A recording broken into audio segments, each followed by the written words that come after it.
Great. So my name is Jill Stein. I am a candidate for the Green Party nomination for president.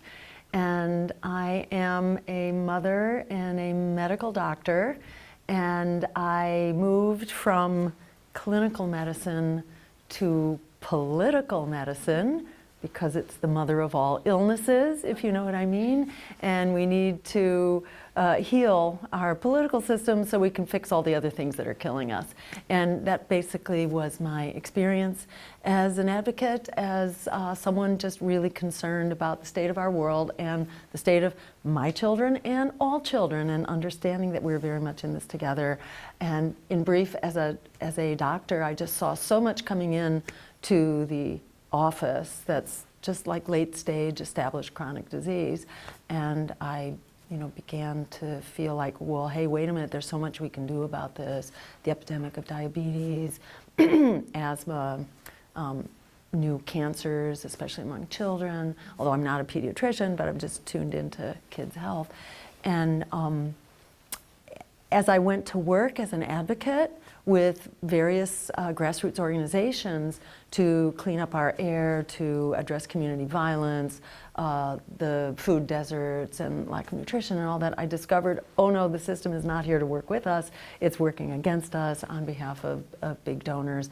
And then I got tricked into running for office. For the first time in the year 2000, to run for governor in Massachusetts, where the Green Party came to me and said, well, why don't you just do the same advocacy, but call it a governor's campaign so you can talk to more people. And I entered politics out of absolute desperation, just seeing everything else fall apart, from the climate to endless war to student debt, you name it. Out of that desperation that we weren't able to move things forward, I followed the advice of Frederick Douglass that power concedes nothing without a demand. It never has and it never will. So entering into this out of desperation, I came away from it with incredible inspiration, just to see how much vision, how much momentum, how much inspiration there is at the grassroots level to actually take back our future, take back the promise of our democracy, and have an America that works for all of us. So what had you come to UK today? Why did you choose Lexington and bring you here? So this is our first road trip, really. We launched late for various other reasons in November. And so we're now just beginning our contact out there with the general public in earnest. And we basically put out feelers for groups, for grassroots groups that are interested in something else, that are really frustrated with the system. So we are especially going to campuses, and we are especially talking to the anti-genocide community and to the grassroots environmental community and the likes of East Palestine, where we just came from recently. That part of America that's been abandoned, which is actually most of America that's been abandoned if you're not in the top 1%, arguably 10 or 15, but most people are just really facing crisis in every dimension of their lives right now. So you mentioned a few of those, but what would be some of the biggest elements that you think really ties you into it, like the younger voters, college students, and really get them into voting? Exactly. So maybe number one right now is that we're looking at a genocide on our screens every day, and it's absolutely, horrifying and very motivating, and people want to do something about it. 68% of Americans, want a ceasefire immediately and a negotiated solution, but no one votes for that in Congress. Maybe, you can count on one hand the number of people who will support that now, and very few will recognize this for what it is and call it a genocide. They are on the take, and that's, this is a kind of, it's a microcosm of what's wrong with our political system. It's the best politics that money can buy. So you have the war industry and Wall Street really who are calling the shots on most stuff, and they're very connected. And the endless wars abroad, Gaza is sort of a symbol of that. It's the tip of the iceberg, and there's much more going on, but Gaza is especially horrific. Joe Biden could pick up the phone and end this today, like Ronald Reagan did with the Israeli invasion of Lebanon in the 1980s. So this is a fixable problem. The American people are there. For our campaign, we adopted a pro-Palestinian rights position in 2012. So we've been here. We have been studying this issue for a long time. It's a massive human rights violation and war crimes and ethnic cleansing that's been going on really for 75 years. And it's not surprising what it has come to now, but it's just shocking still to see genocide rolled out at this level. So that's a big area where we hope to help empower a generation that's looking at this without blinders on their eyes. And that's why we're so really excited, just like inspired by what's going on campuses right now, where people are refusing to be silenced and are standing up to the political repression, the censorship, the doxing, the blacklisting. I mean, it's just jaw-dropping what people are standing up against right now. But, we want to be there to support, having been on the receiving end of all of that ourselves, myself. This is a fight against really what Dwight Eisenhower warned about, in the 1950s, I think, where he was saying that beware the power of the military-industrial complex. It is really running the show more than ever. Now you've also got AIPAC, which bought Joe Biden off with $5 million when he was a senator. It is the rule, not the exception, that this is the way that Congress runs. And it is a disaster, and we are all in the target hairs. One of the points we make about this, by the way, is that it's not just Gaza and Palestinians, it's also Israelis who are really in the crosshairs on this. And this war, which is exploding in the Middle East, that could potentially go nuclear. We can talk about that more later. But just in terms of connecting with the younger generation, also there's student debt and the cost of public higher education, which we were the first to call for in 2012 for free public higher education, because this is just what the older adults are supposed to do for young people. We should not be in the business of putting young people into lifelong debt in order to have a fighting chance in the economy. If you don't have an education, you don't have a fighting chance.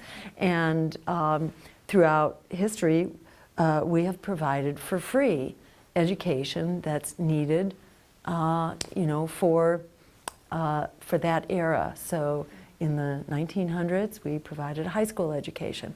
That will no longer do it. We don't have factory jobs that are good paying. It's a more complicated world, and education, in my view, it's really a birthright, and it's a necessary tool. And in addition, it creates job opportunities, and many of them.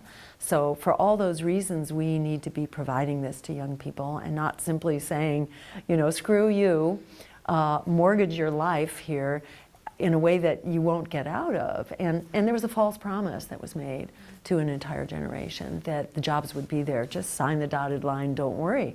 So you were doing what you were supposed to do. You were being putting your best foot forward and advised to do this. And it's absolutely outrageous, in my view, that student debt continues as a thing. That debt should be forgiven. We forgave Wall Street, that got us into the crisis of 2008, purposefully through protective legislation and safeguards that were repealed, like the Glass-Steagall Act, that was repealed by Bill Clinton's administration, actually, and set us up for this. And outrageous that Barack Obama appointed Larry Summers, the architect of, that destruction of safeguards, which tells you kind of what was wrong with the Obama administration from the get-go. They sang a progressive tune, but when they got into office, it was clear he was going to work for Wall Street, bailed out the Wall Street banks to the tune of trillions of dollars, and they came up with that bailout. I don't know how old you were at the time, whether you were conscious of these things, but that bailout, was for trillions of dollars, and the American public was vehemently against it, and were making phone calls and writing letters that were, 10 to 1, 90 to 1. I mean, it was enormous that the public did not want bailout for the banks, but that's what we got. We got a bailout for the banks, and families got thrown out of their homes. So, at any rate, we've come up with the money. We have no trouble coming up with the money when it's $17 billion for the latest, war. Expanding the war. It's not only conducting genocide, that money is also to expand the war in the Middle East. It's just like, what are they thinking? Half of our congressional budget now is spent on the endless war machine. The individual average family, the average household has actually spent $12,000 this year on taxes for endless war. $12,000 per household. And it's over $50,000 since 2001. So, it's just, people don't know this. We need to have a war tax so that money that is going for these horrible, destructive purposes needs to be clarified so that we can stand up and stop it. Yeah, I mean, how about it? You wouldn't have any student debt if, yeah.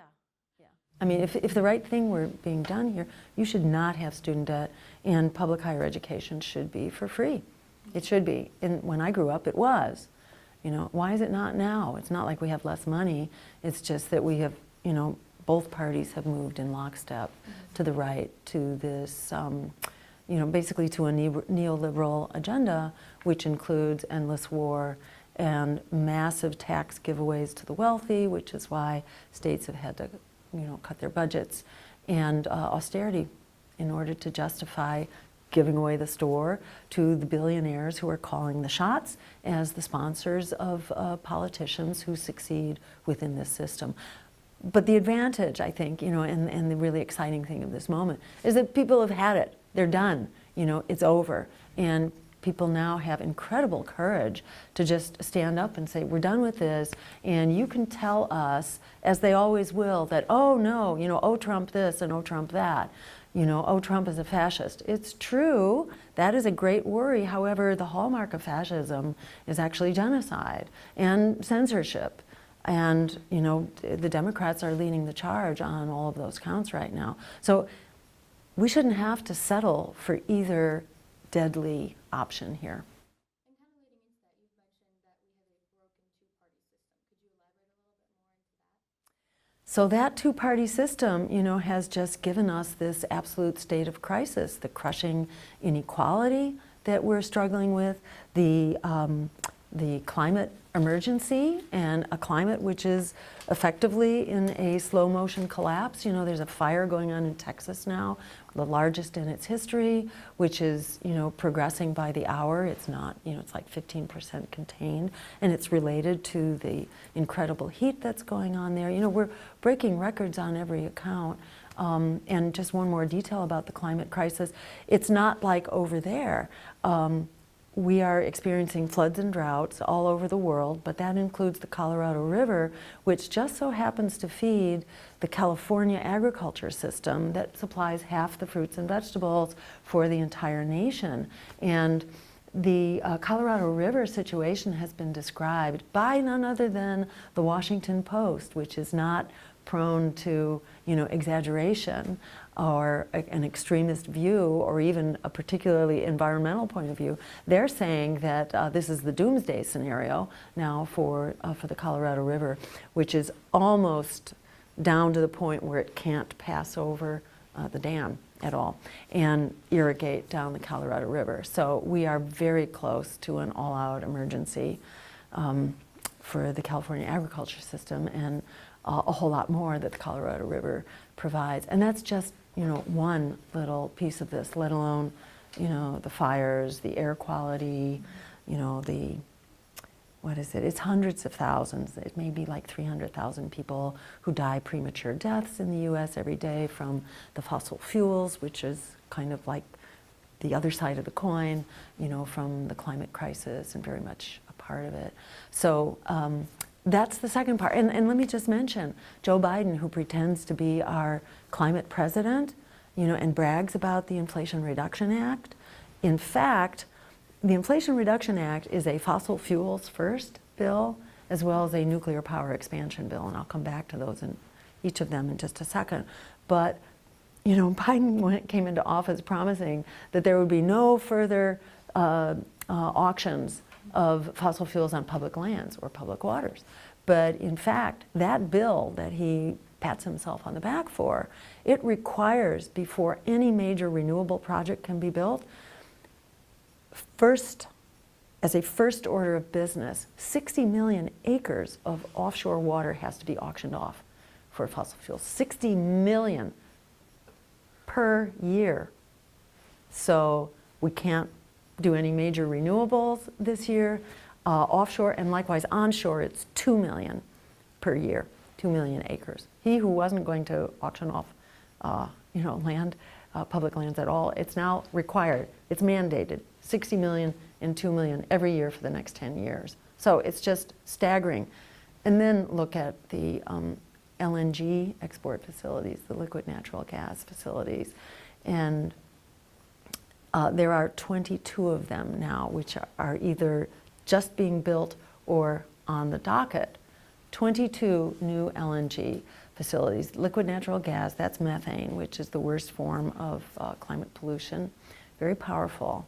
And it's also extremely environmentally destructive to build these plants to the coastal communities and to the ocean shoreline ecosystem. So they're devastating on that account alone. But they also are extremely fossil fuel intensive. So they put out the equivalent, and this is from the Sierra Club, so it's not some fringe analysis. Those 22 LNG plants are the equivalent of 440 new coal plants. It will knock us back to 2005 levels of fossil fuel emissions. So it basically undoes all the progress that's been made. Now Biden has been forced to put that on hold because there's been such an outcry in advance of the election. So he said, well, I'm putting it on hold. But he hasn't said he's even considering stopping the project. You may remember back to the Nord Stream pipeline blowup, where the biggest environmental sabotage ever. And the US, for some reason, has refused to investigate it or to allow the UN to investigate it, which is pretty, pretty implicating to start with. And according to the analysis of Cy Hirsch, which is as good as anybody's, there's a lot of evidence to suggest it's only the US could have done it. And if we didn't do it ourselves, we had to at least approve it and support it. So, this is why the Biden administration was giving, thumbs up and high fives when that explosion was done, because it basically created a huge market for liquid natural gas in Europe, because it basically destroyed their supply. Their costs went up, skyrocketed, so we get to build 22 new LNG export facilities here to meet that gap. So, this unfortunately is not the exception, this is the rule for how big decisions get made in order to, pay back big donors, and it's destroying our world and our future, our economy, our climate, embroiling us in, just very tense international relations, blowing up that pipeline, it's just crazy, which led to then really destabilize the whole economy, led to reductions in fertilizer, which greatly increased food scarcity world over, and the numbers of people at risk for starvation basically doubled. So, this is just utter nonsense, and the people who are overseeing these policies should be removed from office as quickly as possible.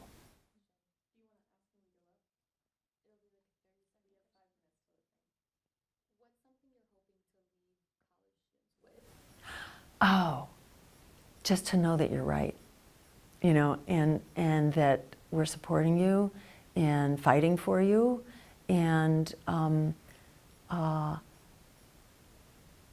we encourage you to reject the naysayers who are telling you, you know, you have to toe the line, you have to be good little boys and girls and do what you're told politically. We really want to encourage you to keep acting with the courage of your conviction, because in every generation, it's always been the young people, you know, who sat in for the civil rights lunch counter boycotts and all that. It's always fallen to young people to move us in the direction we need to go, and to say enough is enough when, you know, when our world is being destroyed, which it is, and it takes kind of the clear vision of a younger generation to see that and act on it. So we thank you for that. Thank you.